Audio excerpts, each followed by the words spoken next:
మాజీ మంత్రి హరీష్ రావు పైన మెదక్ పార్లమెంట్ అభ్యర్థి రఘునందన్ రావు సంచలన వ్యాఖ్యలు చేశారు. ఇక హరీష్ రావుకు రెండోసారి మంత్రి పదవి ఇవ్వకపోవడానికి కారణం ఫోన్ ట్యాపింగ్ కావచ్చునని ఆరోపించారు. హరీష్ రావు ఏదో మాట్లాడి ఉంటేనే అది విని మాజీ సీఎం కేసీఆర్ మంత్రి పదవి ఇవ్వలేదేమోనని అనుమానం వ్యక్తం చేశారు. ఇక ప్రస్తుతం ఎక్కడ కూడా బీఆర్ఎస్ గెలిచే అవకాశమే లేదని అన్నారు.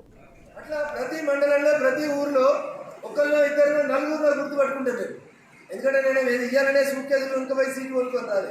మన సీటు కొనుక్కొని వచ్చిందా వెంకటరామరెడ్డి సార్ లెక్క నేను పక్క జిల్లాని కాదు కదా.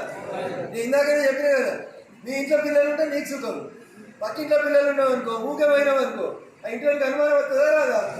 అందుకని మన ఎంపీ మనం గెలిపించుకోవాలి. వెంకటరామరెడ్డి పక్క జిల్లా వాడు, మనతో ఏం సంబంధం? ఏ జిల్లా అది కూడా తెలియదు మనకి. హరీష్ రావు మన జిల్లా కాదు, మన జిల్లానా? కరీంనగర్కి వచ్చి మన మీద పెట్టాలని చేస్తుండా చేస్తలేడా? మొన్నటిదాకా మనకు ఎంపీ ఉండే ప్రభాకర్ రెడ్డి, ఆయనది కూడా నిజామాబాద్ జిల్లా, మన జిల్లా కాదు, కామారెడ్డి అసెంబ్లీ. కేసీఆర్ ఒక మాట అడగాలి మనం. నిన్న హరీష్ రావు వచ్చి ఇక్కడ అరణ్య రోదన చేసుకున్నాడు. అరణ్య గెస్ట్ హౌస్లో హరీష్ రావు బాధ అరణ్య రోదన చెప్పుకున్నాడు పేపర్ వాళ్ళు వచ్చి. రఘునందన్ రావు అంట గజ్వేల్ అభివృద్ధిని అడ్డుకున్నాడట. అన్న ఎప్పుడన్నా రోడ్ అయితే ఊరికి వచ్చి ధర్నా చేసినా? నేను చేసినా? రోడ్లు వేసి ఎప్పుడన్నా రోడ్ వేయమని కొట్లాడినా? అరే యూనివర్సిటీ ఇస్తే కూడా, నరేంద్ర మోడీ గారు యూనివర్సిటీ ఇస్తే కూడా పెట్టుకున్నది ముఖ్యమంత్రి అని వదిలేసిన. రఘునందన్ కొట్లాడి దుబాక్ ఎత్తుకపోయిందా? పోయి మోడీ గారు కంప్లైంట్ చేసిందా నీ మీద? చేయలే కదా.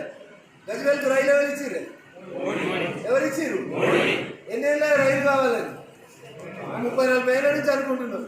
ఇచ్చినమా?